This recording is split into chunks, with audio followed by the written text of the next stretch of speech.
Bienvenue dans Légendes de l'écran, le rendez-vous passionnant qui explore les vies fascinantes de personnalités marquantes du monde des écrans. Aujourd'hui, plongeons-nous dans la carrière de Elizabeth Montgomery. Montgomery est née le 15 avril 1933 à Los Angeles de l'actrice de Broadway Elizabeth Daniel Bryan Allen et de la star de cinéma Robert Montgomery. Sa mère était originaire de Kentucky et son père de New York. Elle avait une sœur aînée, née en 1931 et décédée en bas âge, Martha Bryan Montgomery, ainsi qu'un frère cadet, Robert B. Montgomery Jr. Après avoir fréquenté la Wesley School for Girls à Holmby Hills, Californie, Montgomery a obtenu son diplôme de la Spence School à New York. Elle a étudié pendant 3 ans à l'American Academy of Dramatic Arts à Manhattan. Montgomery a fait ses débuts à la télévision dans la série de son père, Robert Montgomery Presents, et a ensuite participé en tant que membre de sa troupe de théâtre d'été.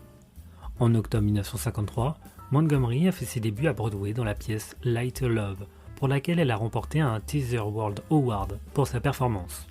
Elle a ensuite fait ses débuts au cinéma dans The Cour martiale of Billy Mitchell d'Otto Preminger.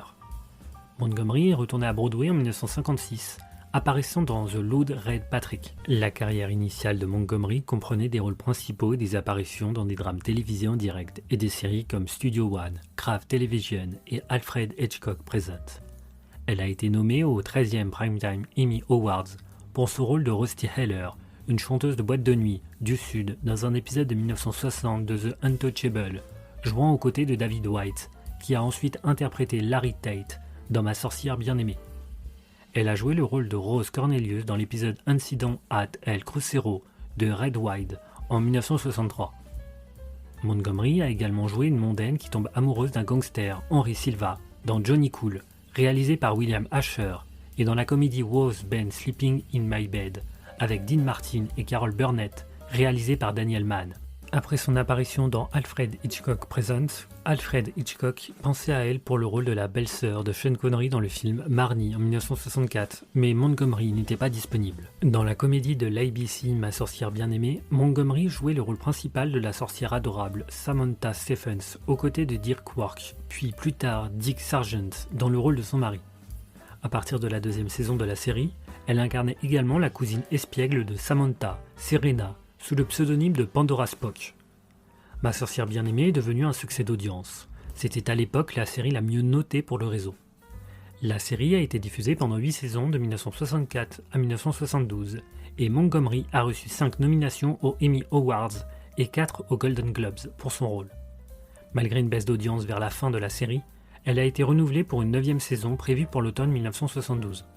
Cependant, le mariage de Montgomery avec le réalisateur de la série William Asher battait de l'aile et le couple s'était séparé à la fin de la 8e saison. Cette situation a causé de fortes tensions dans leur relation professionnelle et a également mis fin à toute possibilité d'une autre saison. En guise de compensation pour ABC, Montgomery et Asher, sous le nom de leur société de production Ashmont qui produisait Ma sorcière bien-aimée, ont proposé une sitcom d'une demi-heure, The Paul Lynde Show, pour la saison 1972-1973. La série de Lynde n'a duré qu'1 an. Dans une parodie de son rôle de Samantha Stephens, elle a fait une apparition en tant que sorcière à la fin du film de plage What a Stuff a Wild Bikini. Le film a été réalisé par Asher, son mari, à l'époque. La même année, elle a également prêté sa voix à Samantha pour un épisode de la série animée Les Pierres à Feu. Montgomery est revenue à l'agitation du nez à la Samantha et à la magie à l'écran dans une série de publicités télévisées japonaises pour les biscuits et cookies Mother, produits par le conglomérat de confiserie Lotte Corp. Ces publicités japonaises ont procuré un salaire substantiel à Montgomery, tout en la maintenant hors de vue des fans non japonais et de l'industrie hollywoodienne. Aux États-Unis, Montgomery a consacré une grande partie de sa fin de carrière à des rôles dramatiques qui l'ont éloigné autant que possible de la bonne nature de Samantha. Parmi ses rôles ultérieurs, des performances qui lui ont valu des nominations aux Emmy Awards, une victime dans A Cause of Rap en 1974 et dans The Legend of the Lizzie Borden de William Bast. Montgomery a fait de nombreuses apparitions dans l'émission de jeu Passwords.